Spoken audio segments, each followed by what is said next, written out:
धूप दशमी। पुराणों में धूप दशमी व्रत और व्रत की कथा आती है, पर उसमें एक कहाँ लिखा है कि धूप जलाने से कर्म जल जाएंगे। वहाँ तो एक कन्या जिसके शरीर से पूर्वकृत पाप के उदय से भयंकर बदबू आती थी, जब वह मुनिराज के निकट पहुंची तो उसने पूछा, महाराज मेरे शरीर से इतनी बदबू क्यों आती है? तब मुनिराज ने कहा कि तुमने पूर्व भाव में देव गुरु धर्म की प्रार्थना की थी, उसके फल में तुम्हें ऐसा शरीर मिला है। तब उसने इस दुर्गंध को दूर करने का उपाय पूछा। तब मुनिराज ने कहा कि तुम शांत परिणामों से भाद्रपद शुक्ल दशमी का व्रत करो। उसके ऐसा करने पर धीरे धीरे पुण्य योग से उसके शरीर से दुर्गंध जाती गई और शरीर पूरी तरह से सुगंधित हो गया। तभी से ये व्रत की परंपरा शुरू हो गई, पर एक सामान्य व्रत के रूप में। लेकिन आज जो ये धूप दशमी का रूप प्रचलित है, वह तो जैन आमनाय में कहीं से भी मान्य नहीं है।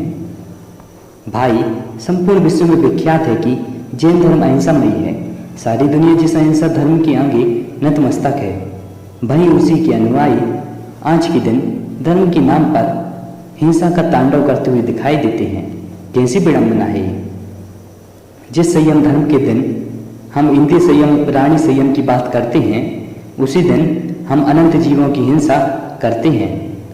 पहले तो अग्नि स्वयं एक इंद्रिय जीव है, फिर धूप जिसकी मर्यादा अंतर्मूर्त की भी नहीं है, पर दुकानों में महीनों पहले से तैयार करके रखी जाती है, जिसमें पहले ही अनंत जीव पड़ चुके हैं। हम वही धूप लाकर अग्नि में डालकर मानते हैं कि कर्मों का दहन हो गया। हे आत्मन, कर्मों का दहन नहीं, कर्मों का अनंत काल के लिए तीव्र बंध हो गया। अब पूछो कैसे? तो सुनो।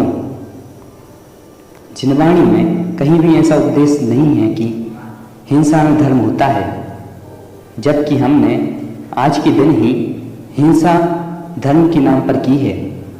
सो श्रुत और अहिंसामयी धर्म दोनों का अवर्णवाद होने से दर्शन मोहिनी का बंध किया, और दर्शन मोहिनी का बंध यानी सम्यक दर्शन की प्राप्ति असंभव। ये मेरे विचार नहीं, आचार्य उमा स्वामी ने तत्व सूत्र में लिखा है, केवल श्रुत संग धर्म देवावर्ण बाधु दर्शन मोहस्य।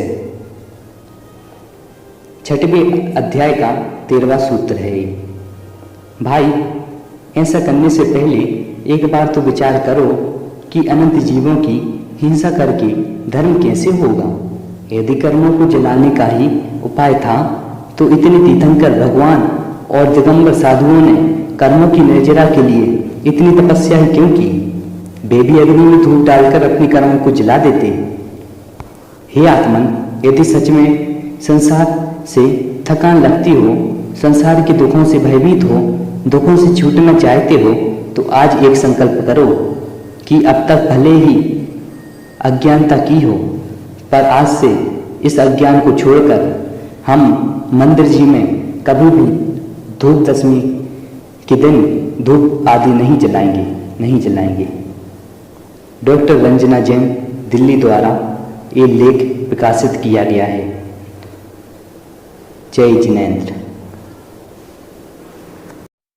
जैन धर्म से संबंधित सभी जानकारी प्राप्त करने के लिए इस चैनल को सब्सक्राइब करें और सबसे पहले नोटिफिकेशन प्राप्त करने के लिए बेल आइकन को दबाएं।